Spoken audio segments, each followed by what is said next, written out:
Hey everyone, welcome to the program WRSA Radio. I am your host, Grenadier One. As always, I hope you're having a good week.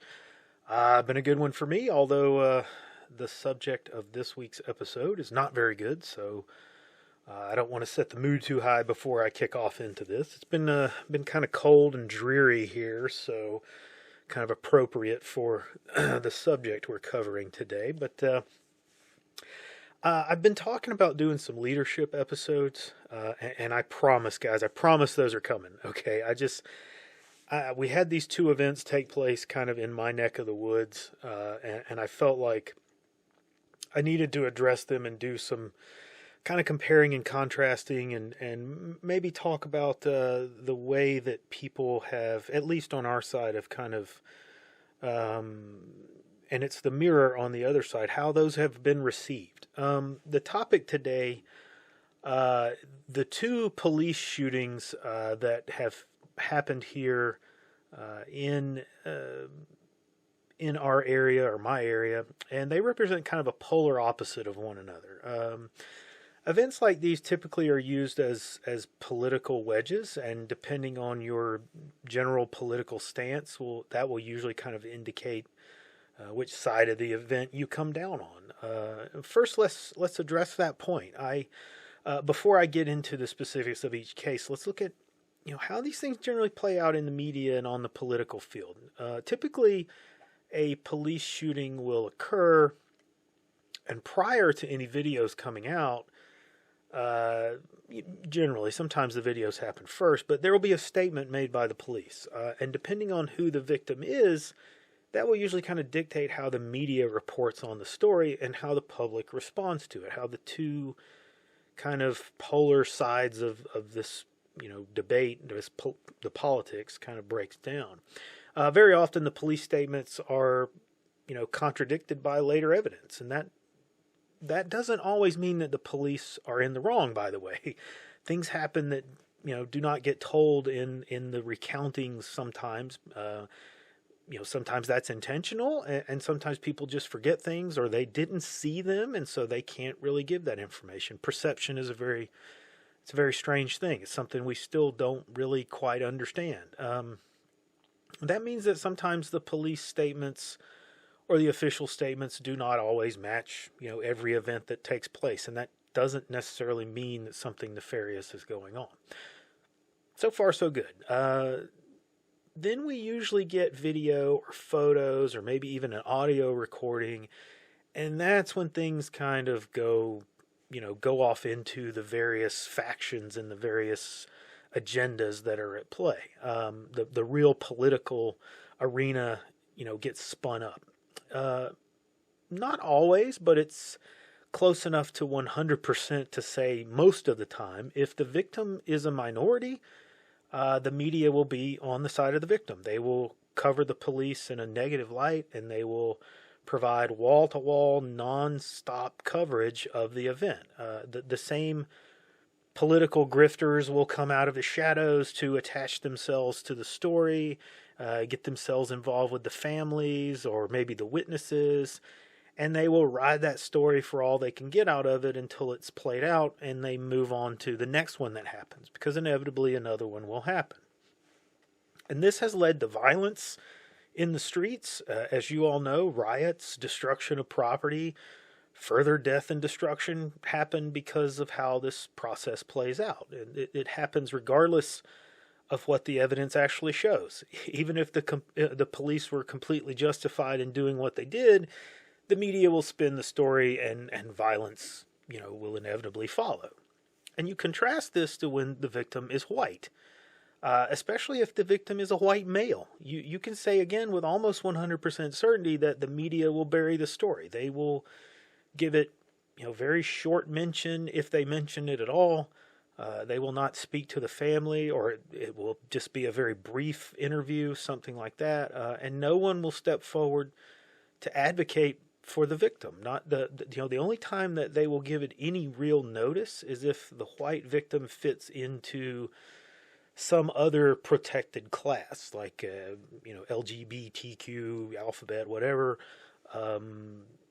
white female, something like that, that those other classes, abused wife, something like that, those other classes will get covered more than if it's just a white male. Those stories pop up, hey, this happened, and then they move on.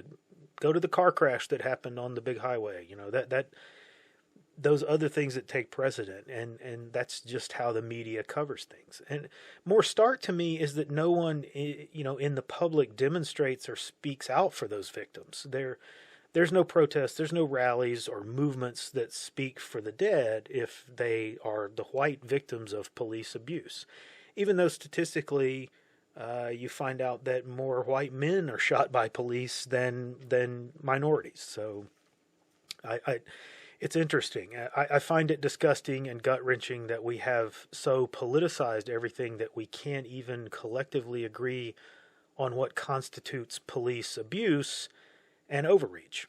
That people are murdered by the police, and the first thing that people think about is what political party they were or what race they were. We are doing this wrong. Okay, that's not the way this should be. Situation today has brought us to this place. It's terrible. It's terrible. You need to be honest enough that you can recognize when a cop steps over the line, or any agent of government for that matter, with anyone, regardless of who they are. I know that some of them deserve it, but deserving has nothing to do with it, okay? What we can have discussions about and debates about is where the line is for everyone. But you need to be able to see that, when that line is crossed. We can't have government agents doing these things to people with no repercussions and hiding behind qualified immunity.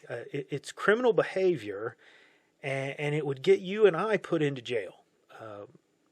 We talk about a two-tiered justice system in this country, and this is the front line of it. The lowest level of government, and they skip on the punishment for crimes they commit all the time.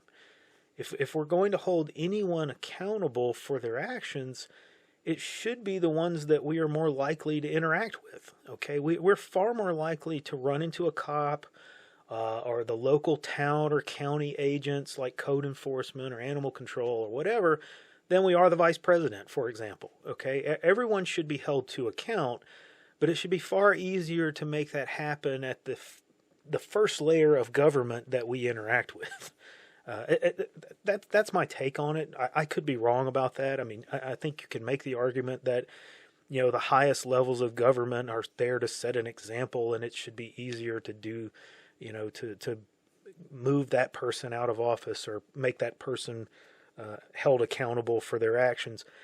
But the problem with that is that, the further away, the further removed someone is from an incident or, the vice president or secretary of state, that person's not out there going out there kicking the door down and shooting somebody. So it's far more difficult to make them be held accountable for those kinds of actions than it is for the people actually doing the thing.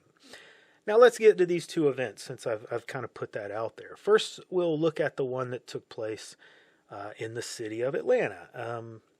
A little background: the city of Atlanta has a piece of property. It's on the eastern side of the city, very urban area, by the way. It's a large wooded piece of land, and they're looking to utilize this land to build a new police training facility. Now, I've seen artist renderings, at least in a video. I couldn't find an actual place that I could kind of pull that image, but I watched a newscast and it had artist renderings of this facility. And if they stick to this depiction, it would be, a rather nondescript group of buildings, and just the typical government kind of architecture, brick, this kind of thing. I believe it's going to have a firing range, maybe a shot house or something like that. Nothing really, out of the ordinary, really not fitting in the neighborhood or anything like that. But the problem is this large stretch of woodland contains some nature. And the locals, who do not use this land for anything but dumping garbage, I might add, They complained that this facility would destroy the nature that is on this property. And this complaint and their protest kind of drew the attention of Atlanta Antifa. And Atlanta Antifa began to organize protests at and on this property back in June or July of last year when they first started putting these protests together. And it's been going on for a while. But they stepped up that protest to what amounted to an occupation. That's really what you can call it. They declared something like the chaff from Seattle in 2020. This was an independent zone or something like that. Basically saying that it was no longer part of the city of Atlanta. Whatever. They moved into the land and they began squatting on it. Is what it amounted to. Now, I don't have a lot of the details on what this looked like and what they were actually doing. A couple of the stories mention tree houses or platforms for camping up in the trees. I've got a photo of one of these things that I'll put in the video.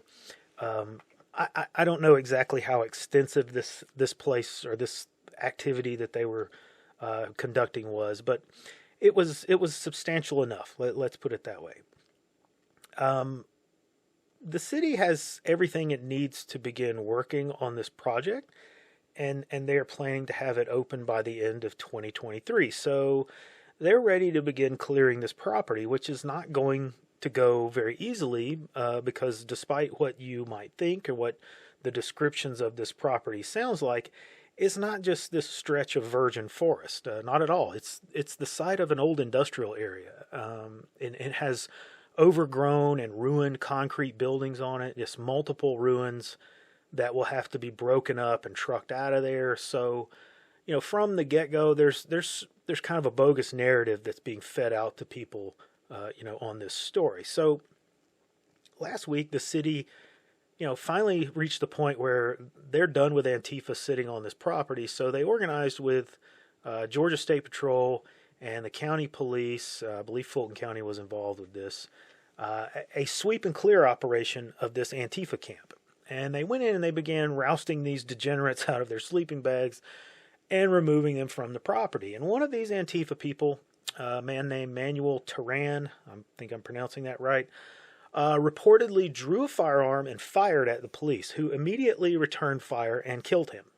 One of the officers of the Georgia State Patrol was hit, and he was taken to the hospital, where he underwent surgery and is recovering. And 7 other Antifa members were arrested during this operation. Now, multiple Antifa outlets immediately launched into accusations that the police murdered Mr. Turan and that the officer was hit by friendly fire. They called for a night of rage or a day of rage on January the 20th, which did not materialize. But January the 21st, however, which was a Saturday, I guess they couldn't be bothered to riot on Friday night. I don't know. There was a riot. Additional people were arrested after smashing windows of a downtown office building and burning a police SUV. This was in downtown Atlanta on Peachtree Street. And if you know anything about Atlanta, Peachtree Street is the main drag, the main street that runs through the center of the city. In the more up district area, hotel district of the city, kind of the convention area. And they were down there and they busted out the windows of an office building that apparently has the police union office in it, I believe is what it was. But anyway, so they rioted and the police arrested a bunch of them. So let's look at this because it's very easy for those of us who disagree with or really even downright despise Antifa, and I count myself among those. It's very easy to dismiss this and say, well, he got what he deserved. But remember what I said, though. Deserving has nothing to do with it. We have to maintain some measure of order in our society. And these protesters were committing an act of civil disobedience, which I think is fine. This is how protesting happens. And, if you if you don't do things that cause a little bit of discomfort, a little bit of inconvenience, it's not really a terribly effective protest. So I understand that. I don't really have an issue with that.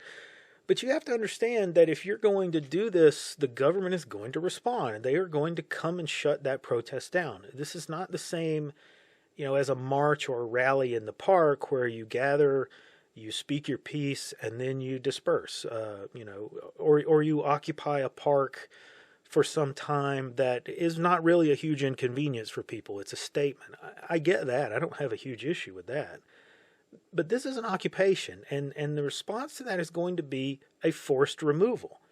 And you have to be prepared for that to happen. Do not be surprised by it. Do not try to forcefully resist that unless you are ready for the consequences of it.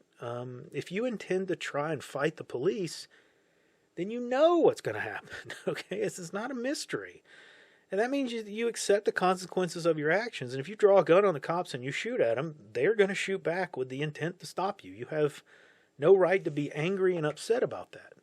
If you walk up to anyone who's carrying a gun and you draw a weapon on them, they have a right to return the favor. And we can debate about what the role of police is and, again, where that line should be. But this is not in the debate. That's not part of it. That's not part of the debate. You have a right to defend yourself. Now, Antifa is stating that the officer, really Antifa outlets, many of these spokespeople for Antifa, they're stating that the officer may have been hit with friendly fire.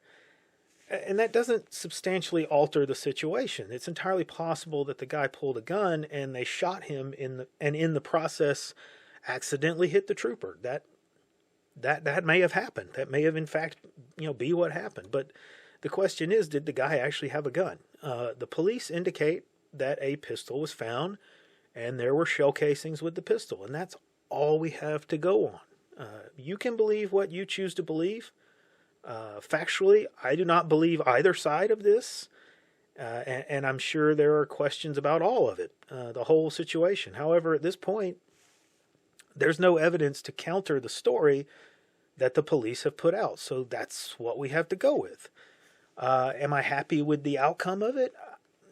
I guess for now, but, I try to not let my disgust for Antifa cloud my judgment here. Your mileage may vary. For me, that's, how I roll. I would suggest we wait to see, when body camera video is released, because things are not always what they seem, as we will find in our next story. Let's look at the other case that occurred here in my region. This would be the case of Jason Crawford, and I may be mispronouncing his name as well. Crawford it's what it looks like. That's what I'm going with. A resident of Cherokee, North Carolina. This story came to light last week. However, the incident actually took place back on December 13th, at the end of the year. Mr. Crawford and his live-in girlfriend were asleep in their camper home. And you'll be able to see from the images that I put in the video. If you haven't seen this video already, go out there. It's out there. You can find it and watch it.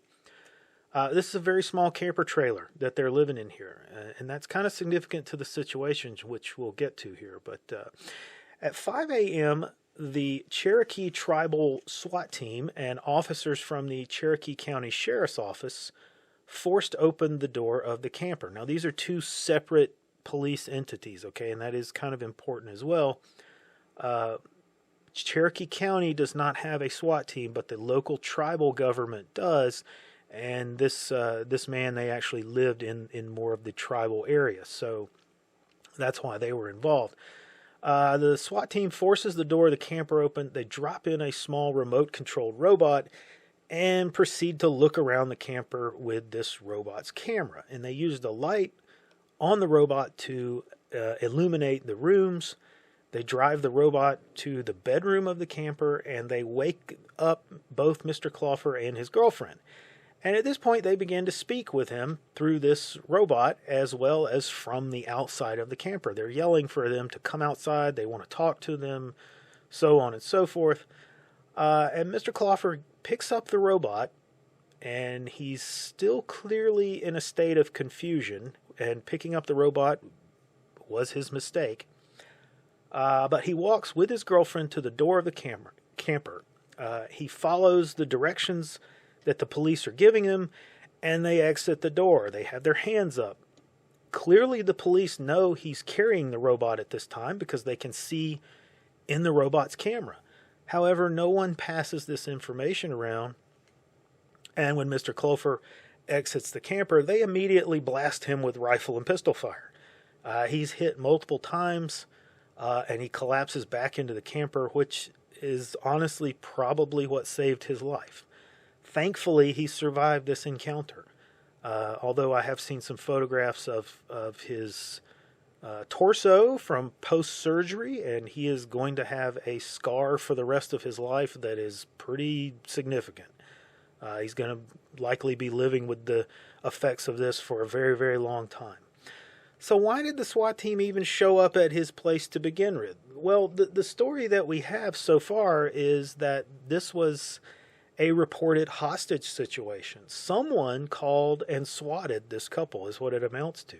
They reported a false crime that was taking place that resulted in a very hyped up, hyper police response, and it almost led to the death of this man and his girlfriend. The situation is, however, not as cut and dry as that. That would be bad enough. But both the Cherokee Tribal Police Department and the Cherokee County Sheriff have a even bigger problem. Not only did they shoot an unarmed man unprovoked, they could clearly tell with the robot camera that no danger was present and that no crime was being committed. There was no ongoing hostage situation. These people were asleep in their bed together. Not only that, but they released a statement to the public that was 100% counter to what actually occurred. Not just minor details that you can understand, like I mentioned earlier. You can understand that some things might be inaccurate, and the statement, may not necessarily jive exactly with what happened. No, the entire statement was a crafted lie. It was done to clear the officers involved and to craft the narrative that Mr. Crawford was an angry criminal who resisted and confronted the SWAT team. The statement was released because whoever wrote this statement was unaware that the camper had internal surveillance cameras that had recorded the entire event. And this is one of those situations where had this camera not been in place, all that we would have to go by is the word of the government. Much like the Atlanta incident, we would be left with nothing to judge this by but the word of the people involved. And far too many people in this country trust the word of the police over the word of the victims unless the visual evidence backs up the victims. Now, I happen to have a source in Cherokee County, someone I know personally, and I'm working on getting more details about this particular case. I hope that will allow me to add more to this story, and it will be something I'm following closely, and will update you guys on as I learn more. If I learn more, this individual may not want to, or may not be able to find out additional information for me. But I wanted to bring these cases to light today because I want you to see a lesson in them. Examine how you view the official story, and in these situations, how is it that your opinion is formed by a prior bias?